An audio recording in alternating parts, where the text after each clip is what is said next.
सोफे पर दीदी और जीजू बैठे थे, बहुत करीब करीब। दीदी का सिर जीजू के कंधे पर टिका था और जीजू का हाथ दीदी की कमर पर लिपटा हुआ। दोस्तों, कहानी पूरी सुनिएगा, आपको बहुत पसंद आएगी। हेलो, मेरा नाम रिया है। उम्र अभी 21 की हो गई और मैं वो लड़की हूँ जिसे देखकर लोग 2 बार मुड़कर देखते हैं। ना ज्यादा गोरी ना ज्यादा काली, बस बीच की रंगत जो धूप में चमकती है। मेरी कमर इतनी पतली कि हाथ की 2 उंगलियों से नापी जा सकती है और ऊपर का हिस्सा ऐसा कि कुर्ता पहनो तो थोड़ा सा उभार दिख ही जाता है। नीचे की तरफ भी कर्व्स ऐसे कि जीन्स में फिट होने के लिए थोड़ी मशक्कत करनी पड़ती है। बाल मेरे घुटनों तक लंबे, काले और घने हवा में लहराते हैं तो लोग कहते हैं, ओ ये रिया, तेरे बाल तो झड़ना लगते हैं। कॉलेज में पढ़ी हूँ, बोलचाल में थोड़ी शहर की मिलावट है, पर घर में सब ओए कित्थे जा रही है वैसे ही बोलते हैं। मेरी बड़ी दीदी का नाम नेहा है, उम्र 27 की, और उनका पति यानी मेरा जीजू नाम विक्रम है, 29 साल का। दीदी जीजू की शादी को 3.5 साल हुए और मैं उनके साथ ही रहती हूँ क्योंकि मम्मी पापा गांव में खेती संभालते हैं। तो शुरू करते हैं उस शाम से जब मैं कॉलेज से लौटी और घर का मेन गेट खोलते ही अंदर से आ रही थी एक अजीब सी खुशबू, न अगरबत्ती की न परफ्यूम की, बस कुछ मीठी सी कर्म सी। मैं बैग कंधे पर लटकाए अंदर घुसी, जूते उतारते हुए आवाज लगाई, दीदी मैं आ गई। कोई जवाब नहीं आया। लिविंग रूम में लाइट कम थी, सिर्फ एक कॉर्नर लैंप चल रहा था। उसकी पीली रोशनी सोफे पर पड़ रही थी। सोफे पर दीदी और जीजू बैठे थे, बहुत करीब करीब। दीदी का सिर जीजू के कंधे पर टिका था और जीजू का हाथ दीदी की कमर पर लिपटा हुआ। मैंने खांस कर कहा, ओहो मैं आ गई, आप लोग जारी रखो। दीदी हड़बड़ा कर उठी, अरे रिया तू कब आई, आ बैठ। जीजू मुस्कुराए, हाँ रिया, आज तेरी दीदी ने कुछ स्पेशल प्लान बनाया है। मैं सोफे के दूसरे कोने में धम्म से बैठ गई, बैग साइड में रखा। दीदी ने जीजू की तरफ देखकर कहा, विक्रम वो सामान लाओ ना। जीजू उठे, उनकी शर्ट का ऊपर का बटन खुला था, छाती पर हल्के बाल दिख रहे थे। वो किचन की तरफ गए और मैंने दीदी से पूछा, क्या प्लान है दीदी, कुछ पार्टी वार्टी? दीदी ने आंख मारी, पार्टी नहीं कुछ और, तो बस देखती जा। जीजू वापस आए, हाथ में एक पुराना सा लकड़ी का डिब्बा था, ऊपर नक्काशी की हुई, ताला लगा हुआ। डिब्बा टेबल पर रखा और जीजू ने चाबी निकालकर खोला। अंदर से निकली 3 छोटी छोटी शीशियां, कांच की, अंदर कुछ लाल सा लिक्विड। दीदी ने कहा, ये हमारी दादी की रेसिपी है, खास मौकों के लिए, आज हम तीनों मिलकर पियेंगे। मैंने शीशी उठाई, ये क्या है? शराब? जीजू हंसे, नहीं रिया शराब नहीं, ये एक तरह का हर्बल ड्रिंक है, बॉडी को रिलैक्स करता है, दिमाग को खोलता है। मैंने सूंघा, खुशबू वैसी ही थी जो घर में फैली थी। दीदी ने 3 ग्लास लिए, हर शीशी से थोड़ा थोड़ा डाला, फिर पानी मिलाया। ग्लास मेरे हाथ में थमाते हुए बोली, धीरे धीरे पीना, जल्दबाजी मत करना। हम तीनों ग्लास उठाए। जीजू ने कहा, चीयर्स हमारे रिश्ते के नाम। ग्लास टकराए, मैंने पहला घूंट लिया, स्वाद मीठा, फिर हल्का कड़वा, फिर गले में गर्माहट। बातें शुरू हुई। दीदी ने कहा, रिया तुझे पता है जब मैं तेरी उम्र की थी मैं भी तेरी तरह कॉलेज में धमाल मचाती थी। मैं हंसी, दीदी तुम तो आज भी मचाती हो। जीजू ने मेरी तरफ देखकर कहा, हाँ नेहा तो आज भी मेरे साथ धमाल मचाती है। दीदी ने जीजू की जांघ पर हल्के से थप्पड़ मारा, चुप करो, रिया के सामने क्या बोल रहे हो। मैंने ड्रिंक का दूसरा घूंट लिया, बॉडी में हल्की सी गर्मी फैल रही थी। जीजू ने कहा, रिया तूने कभी किसी लड़के को दिल दिया? मैं शर्मा गई। जीजू ये क्या सवाल है? दीदी ने हंसकर कहा, बता ना, हम तो अपने हैं। मैंने ग्लास घुमाते हुए कहा, दिया तो नहीं पर 2-4 ने कोशिश की। जीजू ने आंखें तरेरी, कौन थे वो, नाम बता मैं देख लूंगा। दीदी हंसी, अरे विक्रम रियाज खान बन रहा है। हम तीनों हंस पड़े। ड्रिंक खत्म होने को थी और लाइट्स और कम कर दी गई थी। दीदी ने कहा, अब असली खेल शुरू होता है। जीजू ने डिब्बे से एक पुराना सा कार्ड्स का पैक निकाला, मगर वो आम ताश नहीं थे। हर कार्ड पर कोई सवाल लिखा था या कोई टास्क। दीदी ने समझाया, ये हमारा सीक्रेट गेम है, शादी के बाद हम खेलते हैं, आज तू भी खेल। मैंने पूछा, कैसा गेम? जीजू ने कहा, हर कार्ड उठाओ, जो लिखा है वो करना पड़ेगा या सच्चा जवाब देना पड़ेगा, जो मना करे उसे पनिशमेंट। मैंने हामी भरी, दिल में थोड़ी सी घबराहट, थोड़ी सी उत्तेजना। पहला कार्ड दीदी ने उठाया। अपने पार्टनर को वो बात बताओ जो तुमने कभी किसी को नहीं बताई। दीदी ने जीजू की आंखों में देखा, फिर धीरे से कहा, मुझे डर लगता है कि कहीं तुम मुझे छोड़ ना दे। जीजू ने दीदी को गले लगाया। पागल, मैं कहीं नहीं जाऊंगा। मेरी बारी, मेरा कार्ड था। अपने सबसे बड़े सीक्रेट का इशारा करो, पूरा मत बताओ। मैंने सोचा, फिर जीजू और दीदी को देखकर कहा, मुझे लगता है कि मैं किसी अपने को बहुत चाहती हूँ मगर बोल नहीं पाती। दीदी ने भौहें चढ़ाई। किसको? मैंने मुस्कुराकर कहा, इशारा ही तो करना है। जीजू की नजर मुझ पर टिकी रही थोड़ी देर तक। गेम आगे बढ़ा। जीजू का कार्ड, अपने पार्टनर के शरीर का वो हिस्सा छुओ जो तुम्हें सबसे पसंद है। दीदी हंस पड़ी। जीजू ने दीदी की कमर पर हाथ फेरा। ये वाली। दीदी ने मुझे देखकर कहा, रिया तू शर्मा मत। मेरा अगला कार्ड, अपने बगल वाले व्यक्ति को कुछ ऐसा कहो जो उसे सरप्राइज कर दे।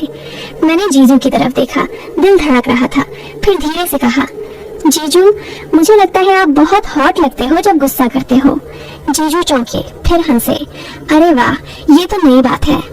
दीदी ने मेरी तरफ देखा, आंखों में कुछ था मगर वो हंसती। ड्रिंक का असर बढ़ रहा था, कमरे में हल्की सी धुंध सी लग रही थी। फिर एक कार्ड आया दीदी के लिए, अपने पार्टनर को किस करो मगर आंखें बंद करके। दीदी ने आंखें बंद की। जीजू ने दीदी को किस किया, लंबा वाला। मैं देखती रही, दिल में कुछ अजीब सा। मेरा कार्ड, अपने बगल वाले को मसाज दो, 2 मिनट। मैं हड़बड़ा गई। जीजू मेरे बगल में थे। दीदी ने कहा, करना रिया, गेम है। मैंने जीजू के कंधे पर हाथ रखा, धीरे धीरे मसाज करने लगी। जीजू की बॉडी गर्म थी। जीजू ने आंखें बंद कर ली। वाह रिया, तेरे हाथ तो जादू कर रहे हैं। 2 मिनट बीते मगर लगा बहुत लंबे। दीदी मुस्कुरा रही थी। गेम और आगे बढ़ा। कार्ड्स अब और बाउंड हो रहे थे। एक कार्ड जीजू के लिए, अपने पार्टनर को गोद में बिठाओ। जीजू ने दीदी को गोद में उठाया। दीदी हंस रही थी। मेरा कार्ड, अपने बगल वाले को कुछ ऐसा ईयर में फुसफुसाओ जो सिर्फ वो सुने। मैंने जीजू के कान के पास मुंह ले जाकर धीरे से कहा, आपकी खुशबू मुझे पागल कर देती है। जीजू ने सिर घुमाया, मेरी आंखों में देखा। कुछ कहने को थे मगर रुक गए। दीदी ने पूछा, क्या कहा रिया? मैंने कहा, सीक्रेट। रात गहरा रही थी, बाहर हवा चल रही थी, पेड़ों की पत्तियां सरसरा रही थी।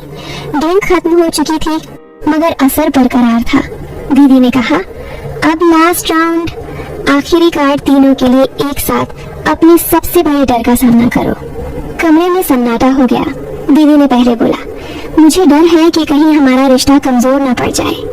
जीजू ने कहा, मुझे डर है कि मैं तुम दोनों को खुश न रख पाऊं। मैं चुप रही, फिर धीरे से कहा, मुझे डर है कि मैं जो चाहती हूँ वो गलत है।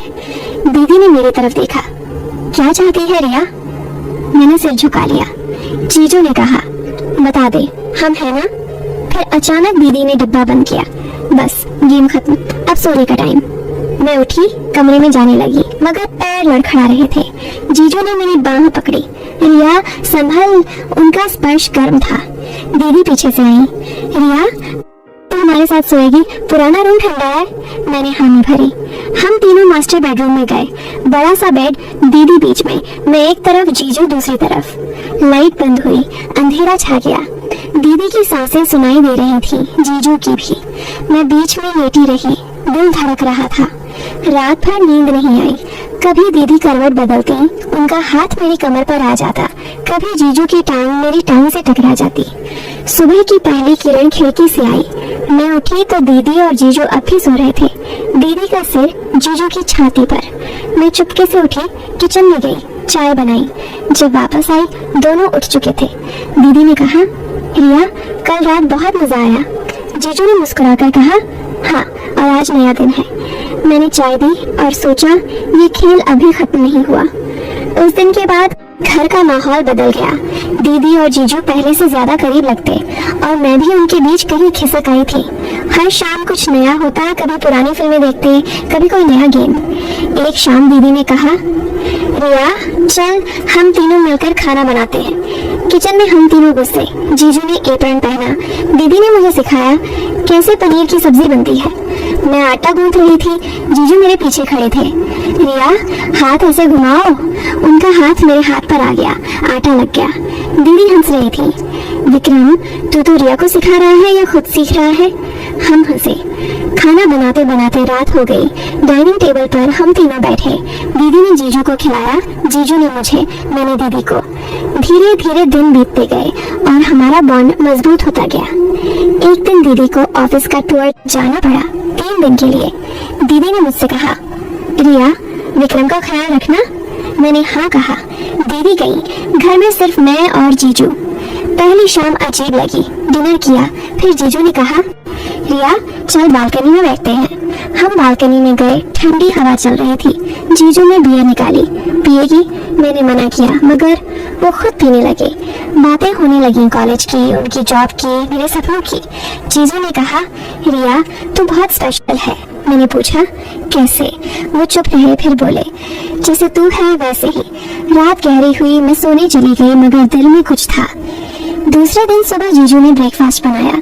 मैं उठी तो टेबल पर पराठे, अचार, दही। हमने साथ खाया। फिर जीजू ने कहा, चल आज मार्केट चलते हैं, कुछ सामान लाना है। हम मार्केट गए। जीजू ने मेरे लिए एक ड्रेस चुनी, ये ट्राई कर। मैं ट्रायल रूम में गई। ड्रेस टाइट थी, बॉडी को हक कर रही थी। बाहर आई तो जीजू की आंखें चमक उठी। वाह रिया, कातिल लग रही है। मैं शर्मा गई। सामान लेकर घर आए। शाम को दीदी का फोन आया, सब ठीक? मैंने कहा, हाँ दीदी, जीजू बहुत ख्याल रख रही हैं। दीदी हंसी। तीसरे दिन दीदी वापस आई।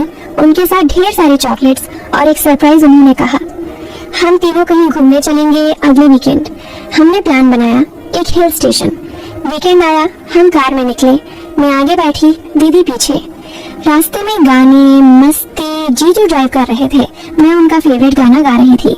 होटल पहुंचे। 2 रूम बुक थे, एक दीदी जीजू का, एक मेरा। मगर दीदी ने कहा, रिया आज तो हमारे साथ रहेगी, डर लगता है। मैं हंसी। दीदी मैं बड़ी हो गई हूँ। मगर रात को उनके रूम में चली गई। बड़ा सा बेड, हम तीनों फिर वैसे ही। वहाँ 3 दिन हमने खूब मजे किए। सुबह ट्रैकिंग, दोपहर को लोकल खाना, शाम को बॉनफायर। आखिरी शाम बॉनफायर के पास हम बैठे। दीदी ने कहा, रिया हमें तुझसे कुछ कहना है। मैं चौंकी। जीजू ने दीदी का हाथ थामा। हम सोच रहे हैं कि फैमिली बढ़ाई जाए। मैं समझी नहीं। मतलब? दीदी ने मुस्कुराकर कहा, हमें बच्चा चाहिए और तू हमारी फैमिली का हिस्सा है तो तू भी इसमें शामिल है। मैं हंस पड़ी। दीदी मैं क्या करूंगी? जीजू ने कहा, तू हमारी सपोर्ट सिस्टम है हमेशा। वापस घर आए और जिंदगी फिर पटरी पर। मगर अब कुछ अलग था। दीदी प्रेग्नेंट हो गई। 9 महीने बाद एक प्यारी सी बेटी हुई। नाम रखा मिष्टी। मैं मासी बन गई। दीदी जीजू अब और करीब और मैं उनके बीच की कड़ी। कभी कभी पुराना डिब्बा खुलता, मगर अब कार्ड्स अलग थे। मिष्टी के लिए लोरी, मिष्टी के लिए कहानियाँ। आज जब मैं पीछे मुड़कर देखती हूँ तो समझ आता है वो सस्पेंस, वो गर्मी, वो स्पर्श, सब कुछ था एक मजबूत रिश्ते की नींव रखने के लिए। थोड़ी सी मसाला, थोड़ा सा प्यार और ढेर सारा भरोसा। और हाँ, वो ड्रिंक की रेसिपी अब मिष्टी के लिए दूध में मिलती है बिना हर्ब्स के। बस यही थी हमारी कहानी। ना कोई गलत हुआ, ना कोई गलत सोचा। बस 3 लोग, एक घर और ढेर सारा प्यार।